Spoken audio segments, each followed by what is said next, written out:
아찔한 충격과 과제. 제대 후 고향인 농어촌 지역 홍성군의 소도시에서 생활하는 젊은이가 있었다. 마침 직장 생활을 하면서 은행과 우체국 그리고 보험회사 등 금융기관에 근무하던 친구와 선후배들이 많았다.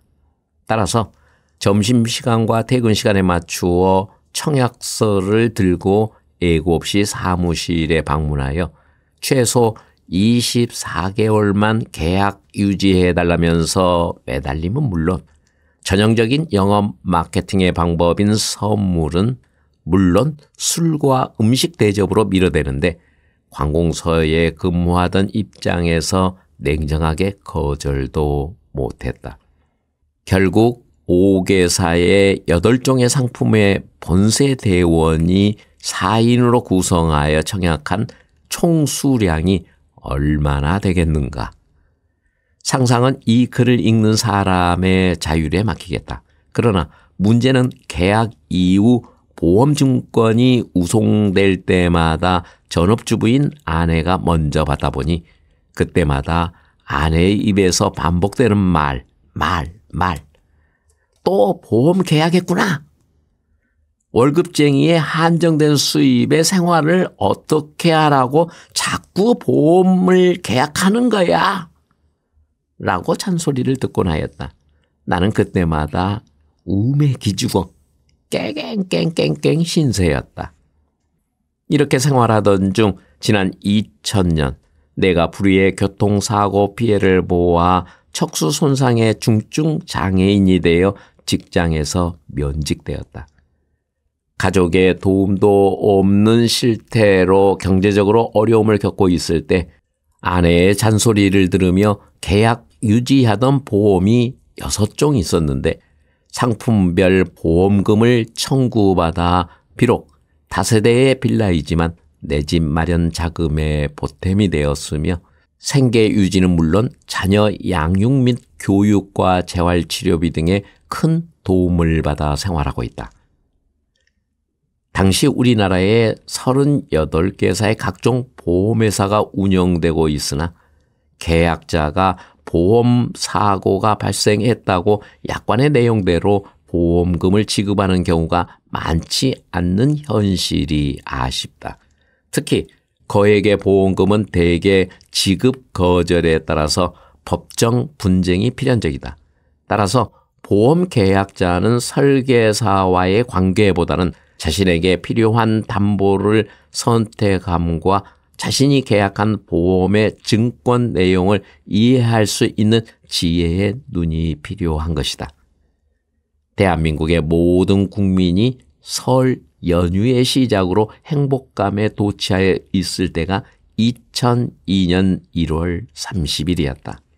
당시 우리 가족은 10평 정도의 좁은 가옥을 임대하여 4식구가 생활하고 있었는데 피보험자인 아들이 막 보행을 시작하며 말썽을 부리기 시작할 때였다.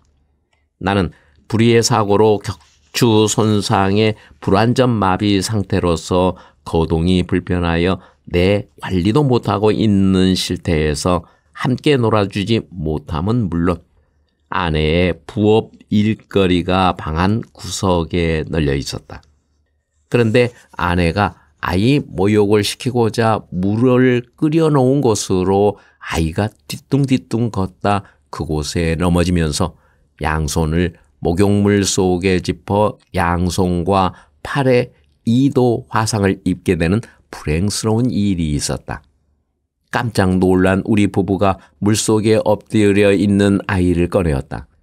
양팔이 붉은색으로 변한 환부에 수돗물과 환부의 열기를 식히고 소방관의 도움으로 인근 종합병원을 찾았더니 대학병원에서 수술이 필요한 상태라며 응급처치를 받고 화상의 고통에서 울부짖는 어린 아들을 대학병원으로 전원하여 약 1개월간의 입원 치료를 받으면서 다인실을 이용하니 지속해서 이어지는 통증과 환부의 소독과 주사 접종으로 어린 아들이 얼마나 울었을까.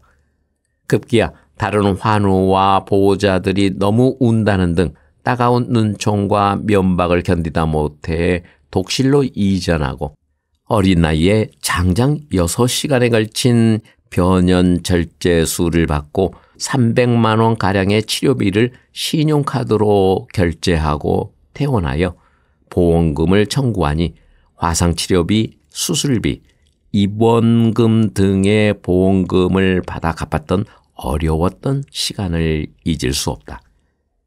비록 현재 아들 양팔에 흉측한 흉터가 남아있지만 무사히 성장하여 현재 고등학교 3학년으로 후유증 없이 학업에 열중하며 좋아하는 축구부 활동도 열심히 하는 등 마음도 밝고 신체 건강하게 생활하고 있다.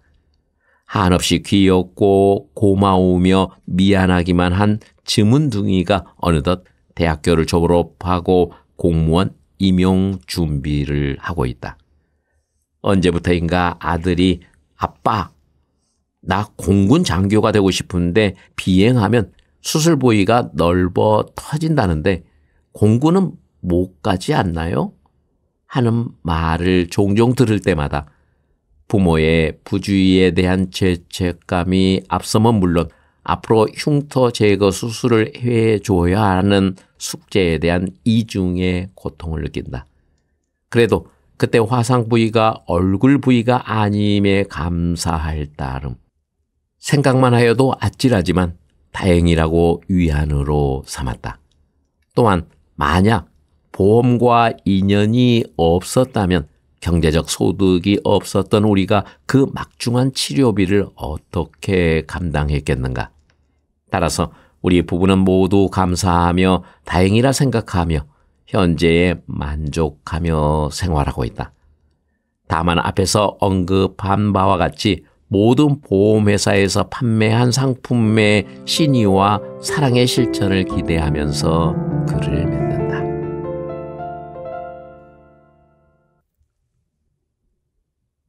돈이 되었던 취미. 아침이 되면 오늘은 무슨 일을 하고 하루를 보낼까 하는 생각에 적곤 하였다. 그렇다. 나는 불의의 사고로 인한 후유장애에 따라 공고사직 실업자이다. 사고 당시 초등학교 1학년이던 맏딸이 어느덧 중학교에 입학하였을 때였다. EBS 학습 목적으로 인터넷을 가설하고 컴퓨터를 구입하였다. 그날부터 딸은 방송 시간에 맞추어 학습하였다. 그때 나 또한 몸이 건조한 생활에 소일거리를 찾고 있었다. 딸이 학습을 마치면 내가 구인 정보를 탐색하였다. 그러나 중증 장애인 나에게 맞는 일을 찾는 데 실패하였다. 그러던 중 당시 유행하던 회사의 홍보 사업인 경품 행사 응모 사이트 아조아를 알게 되었다. 그곳에 올린 정보가 매우 많았다. 정보의 양에 업체 수도 비례하였다. 많은 정보 중 수기 공모에 중점 공략 응모하였다. 약 3개월이 지나자 하루에 3건의 우편물이 배달되는 날이 많았다. 당첨 경품인 유가증권이었다. 응모 기간에 따라 당첨 경품이 비례로 증가하였다. 우편물을 받아 봉투를 뜯을 때마다 마치 젊은 시절 연애 편지를 받는 듯 마음의 설렘은 물론 즐거웠다. 이렇게 수령한 경품을 되팔아 용돈을 주며 밝게 웃는 어린 남매의 미소와 바꿨다. 그중 기억에 남는 일이 몇 가지 있었다. 한 번은 인터넷 포털 사이트 야후 K 주관의 체험 수기에 응모하여 대상에 선정되었다는 전화를 받았다.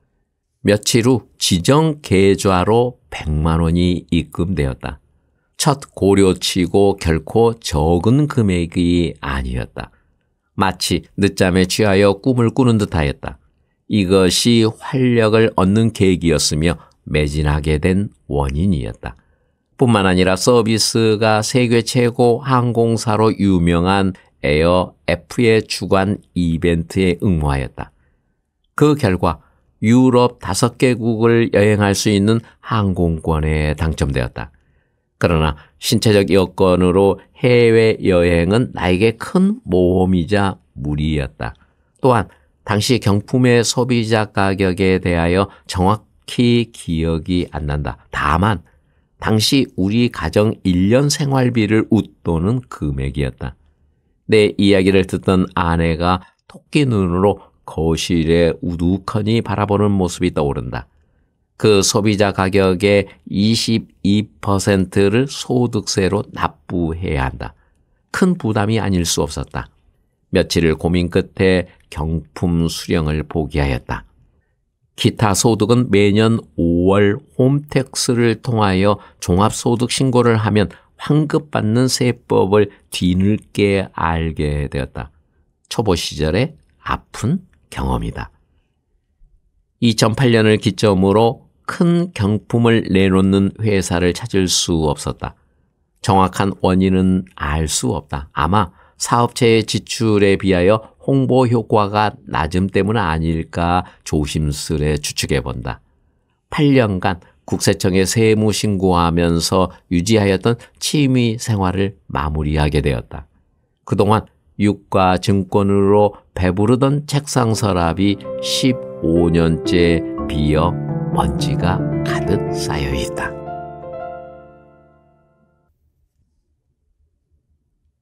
(2년의) 그림자. 나에게 대학 생활부터 7년간 교제하던 여자친구가 있었다. 그런데 취직과 동시에 어머니의 결혼 자금으로 아들 이름으로 우체국 적금 넣어준다는 약속을 믿고 월급 전액을 맡겼다. 용돈이 없었다. 그래서 만날 때마다 그녀가 식사와 커피를 사주었다. 약 3년이 지난 추석 연휴가 시작되었다. 그녀와 약속이 있어 늦은 시간까지 함께하고 막차로 귀가하였다. 그런데 불도 켜지 않는 마루에 할머니 혼자 앉아 쪼그려 앉은 채 울고 계셨다.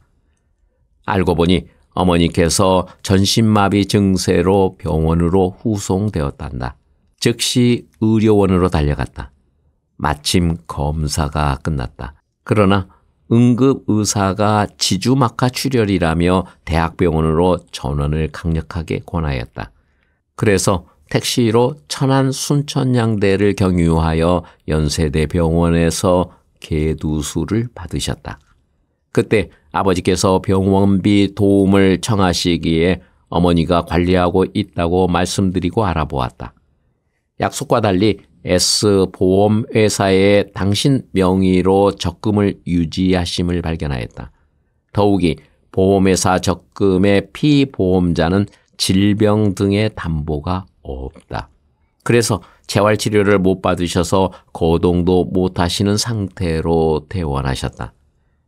당시 형은 멀리 부산에서 생활하고 동생들은 군 복무 중이었다. 그래서 아버지와 나는 출근하고 68세의 할머니가 며느리 시중을 들게 되었다. 아버지께서 힘드실 때 나에게 연애도 못했냐? 호통을 치셨지만 그렇다고 거동을 못하시는 어머니의 봉양 문제로 혼전 동거를 제한할 수 없었다. 기다리던 어느 날 전화하니 그녀가 엉엉 울면서 성폭력 피해로 몸이 더럽혀졌다. 앞으로 만나지 못한다. 라고 말하며 전화를 끊었다. 만남까지 거부하며 홀연히 부천 언니네로 떠났다.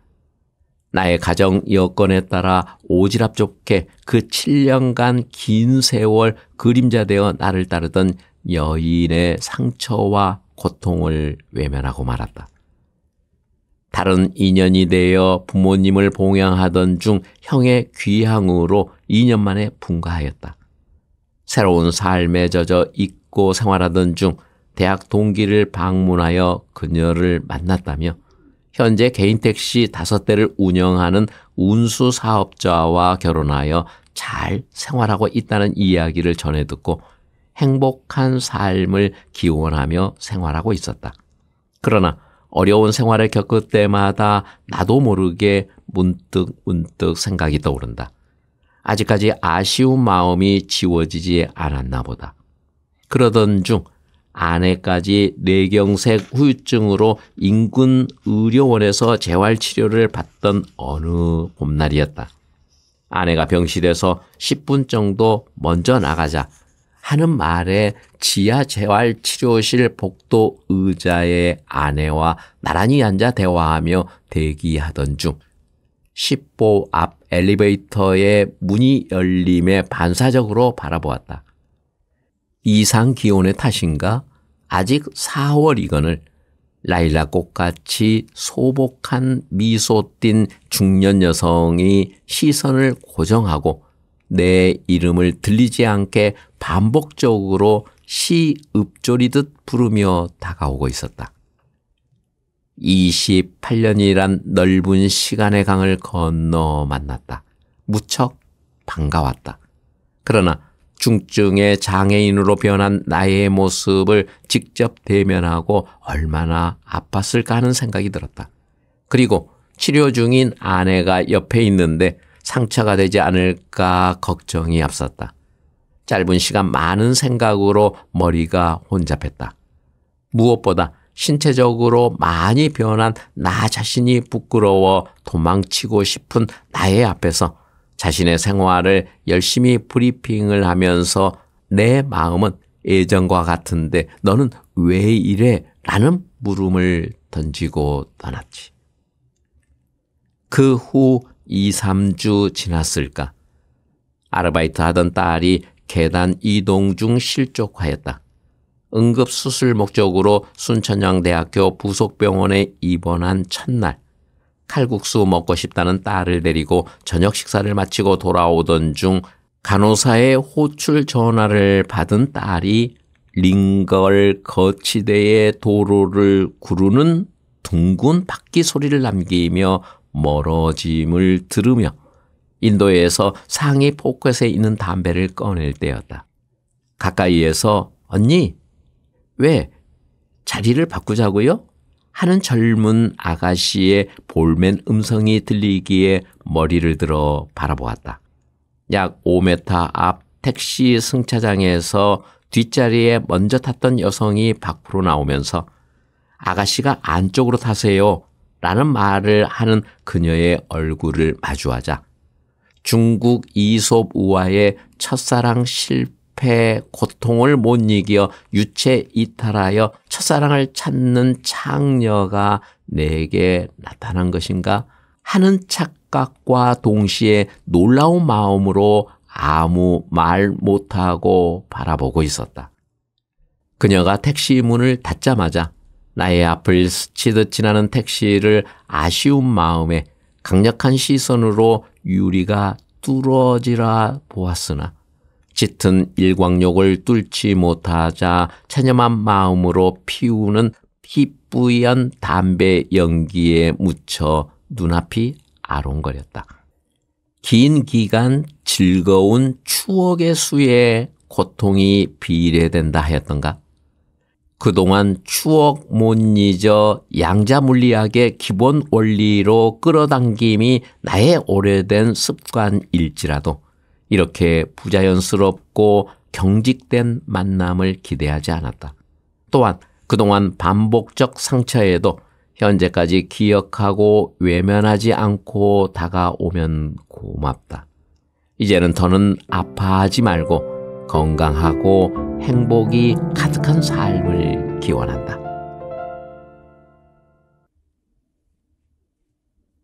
이상한 구정. 명절이 다가오면 누구나 가슴 설렘이 일기 마련이다. 요즘에는 산업의 급진적 변화로 명절의 분위기가 사라졌다. 70년대만 하여도 1차 산업인 농업이 국가의 역점사업이었다. 따라서 가족들이 인근의 마을을 이루어 생활하는 집촌 지역 형성이 특징이었다. 경제적으로 어려운 시기여서 평상시에는 인근 사촌 형제와 자매의 옷을 물려받아 입고 생활하는 실태였다. 이때 명절에는 어린이들에게 세 가지 공통 기쁨이 있었다. 명절 앞두고 부모가 새 옷을 사주셨다. 이것을 빔이라 칭하였다. 그래서 명절이 다가오면 새 옷을 입을 기대감에 그 설렘의 첫 번째다. 또한 그때는 고작 해야 심리 사탕과 라면땅 그리고 쫀득이가 대표적 군것질이었다. 그러나 이것도 용돈을 받는 일부 층의 특권이었다. 하여 매년 겨울에서 봄까지는 고구마와 옥수수가 서민의 대표적 점심이었다. 그리고 뒷산에 자생하는 칡뿌리를 캐어 마치 껌처럼 질겅질겅 씹다 보면 입술 전체를 검게 물들였다. 이것이 대표적 간식이었다. 그러니 명절에 조상님께 올릴 차례를 위하여 기름진 음식 내음이 온 마을을 물들인다. 그때 맛있는 음식을 먹는 즐거움이 두 번째 기쁨이었다. 그리고 어린 시절 본가의 경제력이 녹록지 않았다. 그래서 삼촌이 멀리 부산으로 분가하셨다. 따라서 명절 때마다 방문하셨다. 그때마다 용돈과 함께 한아름 들고 오신 선물을 가족들에 나누어 주셨다. 이렇게 명절 때에만 받는 용돈과 선물 받는 것을 얼마나 기다렸는지 모른다. 이것이 세 번째 기쁨이었다. 매년 명절이 되면 이러한 기쁨에 찬 마음으로 몇 날 밤잠 못 이루던 어린 시절이 떠오른다. 그러나 2020년 신정부터 코로나19 바이러스 확산에 따라 방문은 못하고 저마다 가정에서 명절을 보내게 되었다. 그래도 명절의 기분은 남았다. 처가에서 장목해서 떡을 보내셨고 딸이 코로나 바이러스로 비대면 수업 중인 동생과 함께 시장을 봤다. 그 후 마비로 불편한 엄마를 도우며 요리하느라 주방이 부산하다. 이렇게 음식이 완성되었다. 아내가 철질로 완성한 전을 소파에 앉아 휴대전화를 이용하여 페이스북을 열고 습작에 매진하는 나에게 한 접시 가져왔다. 가져다 준 전을 씹을 때였다. 갑자기 입천장의 이질감에 이어 우측 어금니가 허당으로 느껴졌다. 이후 음식을 씹을 수 없게 되었다. 더욱이 명절 연휴이기에 치과가 휴진이었다. 그렇다고 이러한 증세로 응급실 진료를 받기에는 그랬다. 그래서 연휴가 끝나면 진료받기로 결심하였다. 저녁 식사를 마치자 얼굴에 부종 증세가 심해진다며 아들과 딸이 서로 응급실에 가보자고 권유하였다. 그러나 나는 대수롭지 않는 것 가지고 부산 떨지 말라며 거절하였다. 누군가 했던 통증은 어두운 밤에 심하다는 말이 맞았다. 밤이 깊어질수록 통증도 깊어졌다. 그래서 상비용 진통제를 복용하여도 효과가 없었다. 그래서 침대에서 뒹구느라 잠시도 잠을 못 잤다. 밤새 괴롭히던 통증이 아침이 되자 완화되었다. 밤새 못 잤기에 낮잠으로 대체하며 나흘간의 연휴를 보냈다. 누구에게나 즐겁고 행복해야 할 명절에 나는 깊은 고통의 늪에서 허우적거리며 보냈다.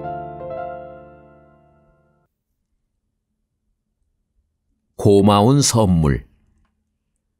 무더운 여름 기온이 소슬바람에 밀려 바닥에 떨어져 뒹굴던 낙엽이 총총걸음으로 뒤따르는 걸음이 서걱서걱 들리는 깊어지는 가을의 아침이었다. 주방 식탁에 앉아 아내와 함께 커피를 마실 때였다. 탁자 위에 놓인 휴대전화가 멜로디 울리며 나를 부르고 있었다. 덮개를 열자 액정에 박땡땡이라 이름이 띄워졌다.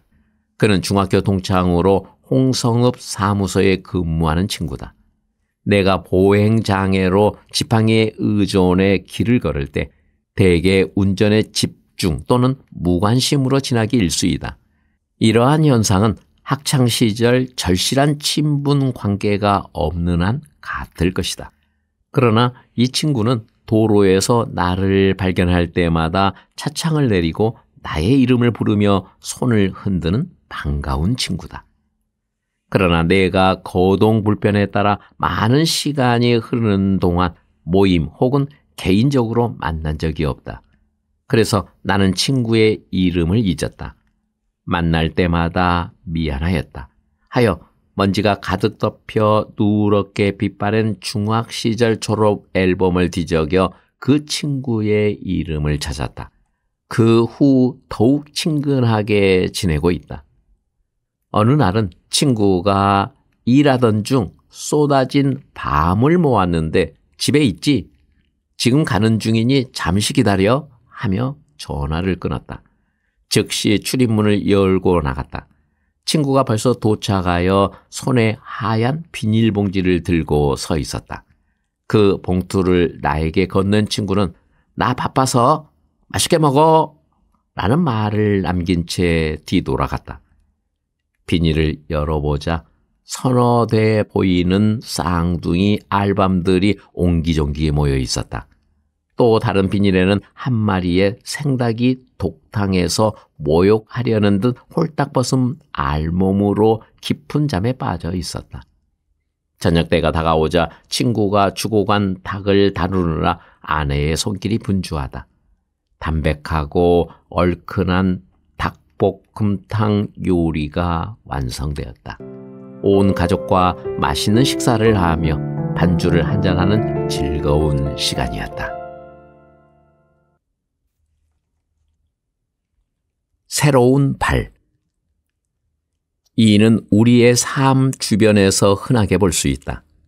예전에는 생활 주변에서 구하기 쉬운 각종 나무로 제작, 활용하였다. 부모님께서 연로하시어 기력을 잃으셔 보행을 못하시는 경우 가족이나 자녀가 부모님께 만들어 드림으로 보행에 도움을 주었다. 현재에는 시대의 변화에 따라 나무보다 철제로 제작, 활용함이 대중을 이루고 있다. 질병 및 사고의 후유증으로 많이 이용하였으나 등산의 필수품이 되었다. 또한 사용 연령층까지 낮아진 것이 특징이다. 나 또한 예외가 아니었다. 내 나이 33이었다. 물고기의 산란으로 분주한 봄날이었다. 야간 낚시의 귀가 중 불의의 사고로 목등뼈 부위 신경 손상을 입었다. 마비 증세가 좌측 부분에 강하였다.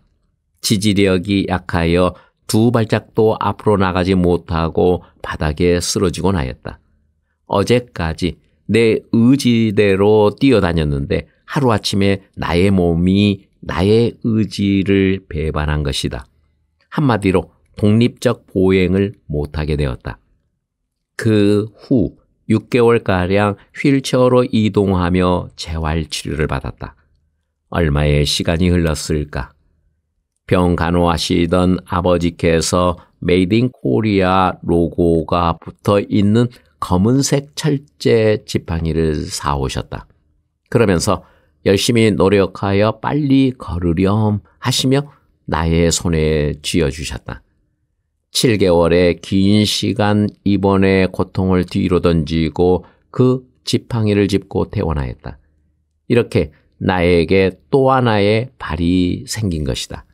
이것이 인연이 되어 다른 병원의 병실에서나 재활치료를 위한 이동에 쉽게 이용하였다. 아니, 매일 나의 오른손에 잡혀 내가 움직일 때마다 한 족장 앞서 나를 안내하는 새로운 발이 되었다. 23년간 지속적인 재활치료와 운동에도 나의 신체 장애 상태에 호전이 없었다. 더욱이 허리 등뼈부 추간판 탈출증의 요통으로 허리를 구부린 상태로 보행한다. 이때 체중이 앞으로 쏠리게 되는데 이때 지팡이 밑부분의 미끄럼 방지용 고무 패킹에 노면 마찰 증가로 쉽게 마모된다. 지팡이 사용 중 2번의 위험이 있었다. 고무 패킹이 마모되었어도 아스팔트 도로는 미끄럽지 않다. 다만 걸을 때마다 도로와 철의 마찰로 따각따각 소리가 발생하여 행인의 시선이 집중된다. 그러나 고무 패킹이 마모된 지팡이를 짚었을 때 바닥이 대리석인 건물은 매우 위험하다. 나 또한 마모된 고무 패킹을 교환 못한 채 병원 출입문을 열고 들어설 때였다. 짚었던 지팡이가 힘을 잃고 앞으로 밀렸다. 그와 동시에 무게중심을 잃은 상체가 기우뚱하며 자세가 흐트러졌다. 곧바로 자세를 바로잡을 수 있어 넘어지지 않아서 다행이었다. 잘못하였더라면 로비의 딱딱한 대리석과 부딪혀 낙상을 입게 되는 위험이 눈앞에 흰 낯별이 반짝임을 느꼈다. 이것이 첫 번째 경험이었다. 20여 년 전에는 중소도시에서 부품을 사기 어려웠다. 국리 끝에 인터넷으로 고무 패킹만 사 교체 사용하게 되었다. 얼마 지났을까? 아내와 같이 외출한 날이었다. 약 1시간 정도 걸은 것 같다. 어느덧 다리에 힘이 빠지는 것을 느꼈다. 그래서 지팡이에 체중을 싣고 어렵게 걸을 때였다. 바로 앞에 망사 형태의 하수구 덮개가 나타났다. 네모난 망사형의 덮개가 지팡이의 패킹보다 작으리라 생각하고 피곤함을 피하지 못하고 가던 중 나의 체중을 실은 지팡이가 순식간에 깊은 하수구 구덩이 속으로 빨려 들어갔다. 동시에 나의 상체가 늪지역에서 물구나무 서듯 빠르게 빨려 들어간다. 아찔한 위험 사태를 인지하고 손에 쥐었던 지팡이를 놓아서 사고를 피하였다. 간혹 가족과 외식할 때 식탁 끝에 세워놓으면 마찰 때문에 페인트가 벗겨졌다. 어느 곳에서는 서빙 중 건드려 넘어지기 일수다. 이렇게 지팡이는 보행장애가 심한 사람들에게 필수품이다. 그러나 장소에 따라 관리가 필요하다. 이렇게 오랜 기간 여러 곳에 모험적인 여행이 가능하였던 것은 바로 지팡이가 있어 가능하였다. 긴 기간 나의 체중에 눌리어 높이 조절 홈의 구멍이 2배로 확장된 고통의 흉터에도 튼튼하게 곁에서 나의 일상을 함께하고 있다. 이제는 내 손에 익었다. 그래서 어느 것보다 이용이 편하다. 앞으로도 변함없이 나의 안전한 길잡이일 것이다.